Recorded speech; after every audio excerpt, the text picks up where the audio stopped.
Hello guys, આજે આપણે ધોરણ 6 ને ચેપ્ટર નંબર 4 ઇતિહાસ અને તેમને જાણવાના સ્ત્રોતો એ પાઠ પૂરો કર્યો હતો. અગાઉના વિડીયોમાં આપણે એના એમસીક્યુ મૂક્યા હતા. તો આજે આપણે એમના પ્રશ્ન જવાબ જે પણ આઈએમપી છે એ પ્રશ્ન જવાબનો વિડીયો મૂક્યો છે.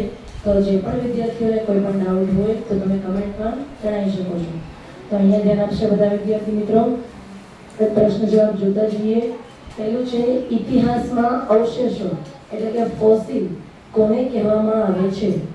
તો એનો જવાબ છે વનસ્પતિ અથવા તો પ્રાણીઓના પદચિહ્નોની છાપ અથવા તો ભાગ જે જમીન કે ખડકોના સ્તરોમાં સચવાયેલા જોવા મળે છે તેને અવશેષ કહેવામાં આવે છે. તમે જોયું હશે મૂવીમાં કે કોઈ પણ ધારો કે એલિયન આવે, ડાયનાસોર હોય તો તમને એની ક્યારે ખબર પડે? તો એના પગની છાપ ઉપરથી, બરાબર? કે કેટલા વર્ષ જૂની એ છાપ છે, કેટલા વર્ષનું એ જૂનું છે, તો એના ઉપરથી આપણે એના અવશેષોનો ખ્યાલ આવે છે. ત્યાર પછીનો બીજો, ભૂસ્તર શાસ્ત્રી એટલે કે જીઓલોજિસ્ટ કોને કહેવામાં આવે છે? તો પૃથ્વીના ભૌતિક સ્વરૂપો જેવા કે પૃથ્વીના ભૌતિક સ્વરૂપો જે પણ હોય એ, તો કે માટી, પર્વતો, ટેકરીઓ, નદી, પથ્થર, મહાસાગરો તેમજ પૃથ્વીના અન્ય ભાગોનો અભ્યાસ કરનારને આપણે ભૂસ્તર શાસ્ત્રી એટલે કે જે પણ જમીનના ભાગોનો આપણને અહીંયા અભ્યાસ કરતા જોવા મળે એ વ્યક્તિને આપણે શું કહીશું? ભૂસ્તર શાસ્ત્રી. ત્યાર પછીનો ત્રીજો પ્રશ્ન, ધ્રુવન શાસ્ત્રી, બરાબર? ધ્રુવન શાસ્ત્રી કોને કહેવામાં આવે છે? તો કે માનવ સમાજ અને સંસ્કૃતિઓનો પ્રાચીન કાળથી અત્યાર સુધીની વિવિધ બાબતોનો અભ્યાસ કરનારને ધ્રુવન શાસ્ત્રી, જે માનવ સમાજ અને સંસ્કૃતિ એ બંનેનો અભ્યાસ કરે એને આપણે શું કહીશું? ધ્રુવન શાસ્ત્રી તરીકે ઓળખીશું. ત્યાર પછીનો ચોથો, તો કે જીવાશ્મો. જીવાશ્મ વિજ્ઞાની કોને કહેવામાં આવે છે? તો કે લાખો વર્ષ પહેલાના વૃક્ષો, પ્રાણીઓ અને માનવના અવશેષોનો અભ્યાસ કરનારને જીવાશ્મી કહેવામાં આવે છે.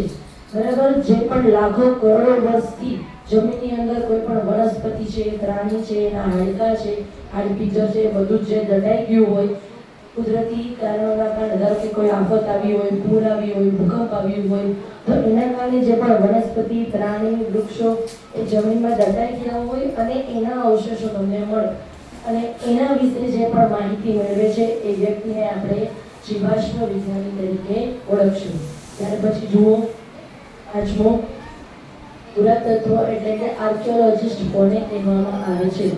જે પણ પુરાણી વસ્તુઓનું ખોદકામ કરવામાં આવે અને એ જગ્યાએથી તમને કોઈ પણ વસ્તુ મળે છે, જેવી કે અહીંયા બધી આપણે આપેલી છે, તો એને આપણે શું કહીશું? પુરાતત્વવિદ અથવા તો આર્કિયોલોજિસ્ટ. વનસ્પતિ, પ્રાણીઓ, ઓજારો, વાસણો, મૂર્તિઓ, હાડકા, માણસના દાંત મળતા હોય, રમકડા, બળેલા અનાજ એટલે કે કોઈ પણ અનાજને રાંધ્યું હોય અને ચૂલામાં એમનામ પડ્યું હોય તો એવું બળેલા અનાજનો અવશેષ. ત્યાર પછી ઈંટો જેવા પદાર્થોને પૃથ્વીમાંથી ઉત્ખનન. ઉત્ખનન એટલે કે ખોદકામ. ઘણાને ખ્યાલ નથી આવતો ઉત્ખનન એટલે શું? તો કે એને ખોદકામ. ખોદકામ કરીને અભ્યાસ કરનારને આપણે પુરાતત્વવિદ અથવા તો પુરાતત્વ શાસ્ત્રી તરીકે ઓળખશું. સમજાણું બધાને? ત્યાર પછી કેલેન્ડરનો ઉપયોગ કેમ કરવામાં આવે છે? તો કે તમે કેલેન્ડર તમારી બધાની ઘરે હશે, આપણી સ્કૂલે પણ છે કેલેન્ડર. તો કેલેન્ડરનો ઉપયોગ આપણે શા માટે કરીએ? તો કે તારીખ જોવા, વાર જોવા, કયા દિવસે આપણે રજા હશે, કયા દિવસે ચાલુ સ્કૂલ છે, બરાબર? તો એ બધી જ માહિતી આપણે કેલેન્ડર, તિથિ છે, બરાબર? એ બધી માહિતી આપણે ક્યાંથી મળશે? તો કે કેલેન્ડરમાંથી. જુઓ, તારીખ, તિથિ, વાર જેવી બાબતોની ગણતરી કરવા અને જાણકારી મેળવવા આપણે કેલેન્ડરનો ઉપયોગ કરીએ છીએ, બરાબર? ત્યાં ઘણી બધી જાતના કેલેન્ડર હોય છે, વિક્રમ સંવત, શક સંવત, ગ્રેગોરિયન કેલેન્ડર. તો એ બધી જ જાતના કેલેન્ડર તમને ઉપયોગમાં આવે છે. ત્યાર પછીનું સાતમું, ઇતિહાસમાં સામાન્ય સંવત પૂર્વેના વર્ષોની ગણતરી કેવી રીતે કરવામાં આવે છે? મેં તમને કહેલું હતું કે ઈસવીસન પૂર્વ એટલે કે ઈસુ ખ્રિસ્તના જન્મ પહેલા અને ઈસવીસન પછી એટલે ઈસુ ખ્રિસ્તના જન્મ પછી જે પણ સદી છે એને આપણે ઈસુ ખ્રિસ્તના સમયને ધ્યાનમાં લઈએ છીએ. અહીંયા જુઓ, ઇતિહાસમાં સામાન્ય સંવંત પૂર્વેના વર્ષોની ગણતરી કરતી વખતે ઈસુ ખ્રિસ્તના જન્મ વર્ષ બિંદુના પહેલાના વર્ષને ઉતરતા ક્રમમાં ગોઠવવામાં આવે છે. બરાબર, ઈસુ ખ્રિસ્તના જન્મને ધ્યાનમાં લેવામાં આવે છે. ત્યાર પછીનો 8મો ઈસવી સન પૂર્વે એટલે કે બિફોર ક્રિસ્ટ બીસી ને હવે કેવી રીતે દર્શાવવામાં આવે છે મેં તમને સમજાવેલું હતું.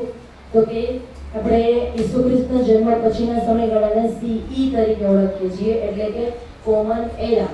અને ઈસુ ખ્રિસ્તના જન્મ પહેલાના સમય પહેલા એટલે બિફોર, તો કે BCE એટલે કે બિફોર કોમન એરા. બરાબર, તો અહીંયા જુઓ, ઈસવીસન પૂર્વેને શું આપણે કહીશું, પહેલા બિફોર ક્રાઇસ્ટ કહેતા, હવે ઈસવીસન પૂર્વે બિફોર ક્રાઇસ્ટને હવે સામાન્ય સંવંત પૂર્વે એટલે કે બિફોર કોમન એરા BCE શોર્ટ ફોર્મમાં આપણે એને ઓળખશું. ત્યાર પછીનું જુઓ, 9મું ઈસવીસન એનો ડોમિની એટલે કે એને આપણે એડી કહેતા. તો એનો ડોમિનીને હવે કેવી રીતે દર્શાવવામાં આવે છે? ઈસવીસન એનો ડોમિની એડીને હવે સામાન્ય સંવંત કોમન એરા CE તરીકે ઓળખવામાં આવે છે. ત્યાર પછી 10મો પ્રશ્ન જુઓ, તો કે ઇતિહાસમાં સમયરેખા આપણને શું સમજાવવામાં મદદ કરે છે? તો ઇતિહાસમાં બનેલા ઘટનાઓ કયા ક્રમમાં બનેલ હતી તેના પ્રારંભથી વર્તમાન સુધીની બધી જ ઘટનાઓને સમજવામાં સમયરેખા આપણને મદદ કરે છે. આપણી બુકમાં પણ છે ઈસવીસન એની પહેલાનો સમય, હિમ સમય અથવા તો હિમવર્ષા, એના પછીનો સમય, એ બધી જ માહિતી આપણને જોવા મળે છે. ત્યાર પછી જુઓ, તો કે દાખલા તરીકે ભારત દેશ આઝાદ થયો તે પહેલા મહાત્મા ગાંધીજીનો જન્મ થયો હતો. બરાબર, આપણો ભારત દેશ ક્યારે આઝાદ થયો? 15મી ઓગસ્ટ 1947. તો ગાંધીજીનો જન્મ એની પહેલા થયો હતો. એ તમે જાણીને લાવજો, ગાંધીજીનો જન્મ ક્યારે, કઈ સાલમાં અને ક્યાં થયો હતો તે મને કમેન્ટ બોક્સમાં જણાવજો. ત્યાર પછીનો 11મો જુઓ, તો કે ઇતિહાસમાં લાંબા સમયગાળાને સમજવા આપણે કયા કયા શબ્દનો ઉપયોગ કરીએ છીએ? લાંબા સમયને સમજવો હોય તો આપણે એને કાલે જ તમને મેં કીધું હતું, દાયકા છે એટલે કે 10 વર્ષ, શતાબ્દી છે, સહસ્ત્રાબ્દી તો એને આપણે 1000 વર્ષ, બરાબર. તો એવી રીતે સદી છે તો એને 100 વર્ષ, અલગ અલગ રીતે સમજશું. તો અહીંયા આપણે ઇતિહાસમાં લાંબા સમયગાળાને સમજવા આપણે 10 વર્ષ માટે દાયકો, ત્યાર પછી 100 વર્ષ માટે સદી અને 1000 વર્ષ માટે સહસ્ત્રાબ્દી જેવા શબ્દનો ઉપયોગ કરીએ છીએ. અવાજને અહીંયા ધ્યાન આપો. ત્યાર પછીનો 12મો, કઈ કઈ ખગોળશાસ્ત્રીય ઘટનાઓ પંચાંગમાંથી જાણી શકાય છે? હવે તમારી ઘરે બધાની ઘરે પંચાંગ હશે, બરાબર. તો એ પંચાંગમાં અલગ અલગ માહિતી, પુષ્ય નક્ષત્ર, સૂર્યગ્રહણ, ચંદ્રગ્રહણ, બરાબર, પછી ક્યારે કઈ તિથિ છે, કયા વારે કયો ગ્રહ છે, એવું બધું તમને એમાં જાણવામાં મળે છે. તો સૂર્યગ્રહણ, ચંદ્રગ્રહણ, સૂર્યોદય અને સૂર્યાસ્ત જેવી ખગોળશાસ્ત્રીય ઘટનાઓ એનો ચોક્કસ સમય પંચાંગમાંથી જાણી શકાય છે. બરાબર, સૂર્યોદય ક્યારે થયો એમાં સમય લખેલો હશે, સવારે 6:45, 6:30, બરાબર. શિયાળાનો સમય હોય તો એ રીતે હોય, ઉનાળો, ચોમાસું તો એમાં સૂર્યોદય અને સૂર્યાસ્ત એ પ્રમાણેનો સમય હોય છે. ત્યાર પછી એમાં અલગ અલગ આપણે ચોપડિયા પણ હોય છે. ત્યાર પછી ઇતિહાસના સ્ત્રોતો એટલે શું? ઇતિહાસના સ્ત્રોત એટલે શું? તો અહીંયા જુઓ, સ્થળ, વ્યક્તિ, લખાણ, વસ્તુ વગેરેમાંથી ભૂતકાળની ઘટના કે સમયગાળા વિશેની માહિતી એકત્રિત કરીએ છીએ તેને આપણે ઇતિહાસના સ્ત્રોત કહીએ છીએ. કોઈ પણ સ્થળે શિલાલેખો છે, બરાબર, એવી બધી લેખો લખેલા હોય અથવા એ સ્થળે કોઈ કોતરણી કરેલી હોય તો બધી જ માહિતી તમને ઇતિહાસના સ્ત્રોત જાણવા માટે ઉપયોગી બને છે. કોઈ પ્રવાસી છે એ આપણા ભારતમાં આવ્યું, ધારો કે તમે અગાઉ ભણ્યું હશે કે કોઈ પ્રવાસી છે તમારા ભારતમાં આવ્યું હોય અને એને અહીંયા કોઈ લેખ લખ્યો હોય, એની બુક લખી હોય, એમાં બધી માહિતી હોય છે. ફાહિયન છે, એવા બધા અહીંયા જોવા મળે છે પ્રવાસીઓ આપને. ત્યાર પછી ઇતિહાસના સ્ત્રોતો કયા કયા છે? 5 ઉદાહરણ આપો. આપણે બુકમાં ચિત્ર આવેલા હતા કે ઇતિહાસના કયા કયા સ્ત્રોત છે, બરાબર, તેમાંથી તમને કઈ માહિતી મળે છે. તો અહીંયા સિક્કાઓ છે, બરાબર, કોઈ રાજાના સમયમાં ચાંદીના સિક્કા, સોનાના સિક્કા, તો એ સિક્કા ઉપરથી એ રાજાની આપણે સમૃદ્ધિ એ જોવા મળે છે. ત્યાર પછી ગ્રંથો છે, રામાયણ છે, મહાભારત છે, એવા બધા પૌરાણિક ગ્રંથો છે.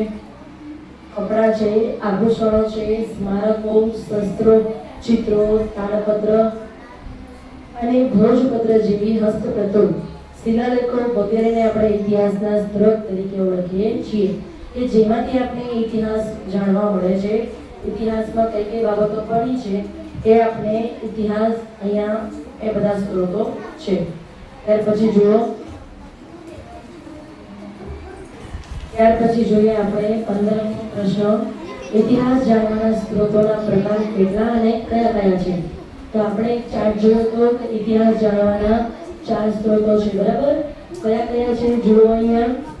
તો કે 4 સ્ત્રોતો છે. મૌખિક સ્ત્રોત એટલે કે તમે તમારા માતા પિતા, એમના દાદા દાદી, એમના પરદાદા દાદી, એ બધું તમારે જાણવું હોય તો તમે તમારા મમ્મી પપ્પાને વંશાવલી છે એ મૌખિક રીતે પૂછી શકો છો, બરાબર. ત્યાર પછી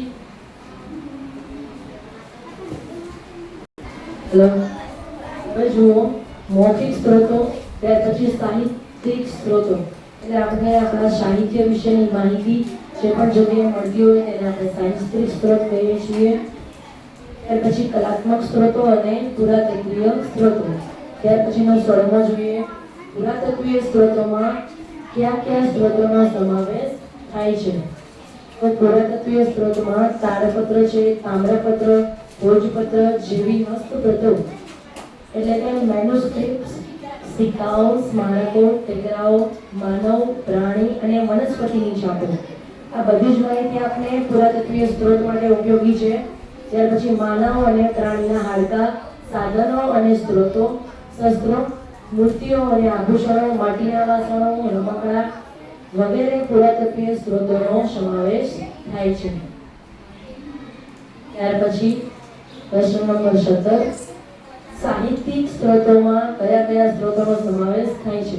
તો કે ધાર્મિક અને ઐતિહાસિક ગ્રંથો, પુસ્તકો, ઐતિહાસિક લેખો, વાર્તા સંગ્રહો, વૈજ્ઞાનિક અને તકનીકી ગ્રંથો, પ્રવાસ વર્ણનો, ડાયરીઓ વગેરેનો સાહિત્યિક સ્ત્રોતોમાં સમાવેશ થાય છે, બરાબર. આ બધી જ માહિતીનો આપણે સાહિત્યમાં ઉપયોગ લઈએ છીએ.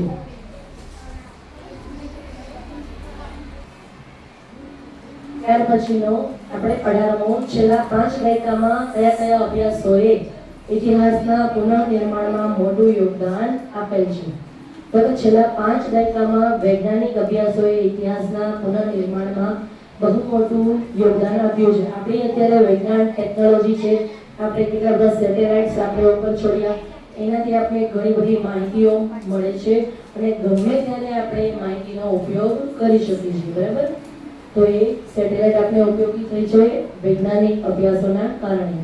માનવ જીવનનું અસ્તિત્વ લગભગ કેટલા વર્ષોથી પૃથ્વી ઉપર છે? અથવા તો તમને બીજી રીતે પણ પ્રશ્ન પૂછાય કે પૃથ્વી પર આશરે કેટલા વર્ષોથી માનવ જીવન જોવા મળે છે?